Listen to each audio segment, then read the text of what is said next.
So நான் வந்து ஸ்டார்டிங்லேயே சொன்ன மாதிரி இது வந்து ஒரு பேஷ் ஆர் பைத்தான் யூஸ் பண்ணி நம்ம பண்ணுறது தான். ஸோ நான் இங்கே வந்து லிசனர் வந்து நான் நெட்கேட்டில் ஸ்டார்ட் பண்ணுறேன் -LVP அண்ட் போர்ட் வந்து நான் 7878 கொடுத்துட்றேன். ஓகே, ஸோ 7878 எனக்கு வந்து லிசனர் வந்து ஸ்டார்ட் ஆகுது.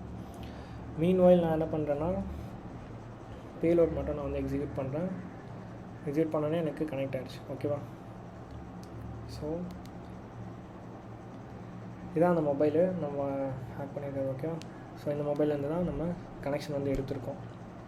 இப்போ நான் இங்கே வந்து ஜஸ்ட் எல்எஸ்ஓ இல்லை வாட்டோ நான் இதில் வேணாலும் போட்டுக்கலாம். நான் இப்போ என்ன பண்ணிங்கன்னா இந்த டெர்மெக்ஸ்ன்ற ஃபைலில் தான் வந்து மாடிஃபை பண்ணி அதில்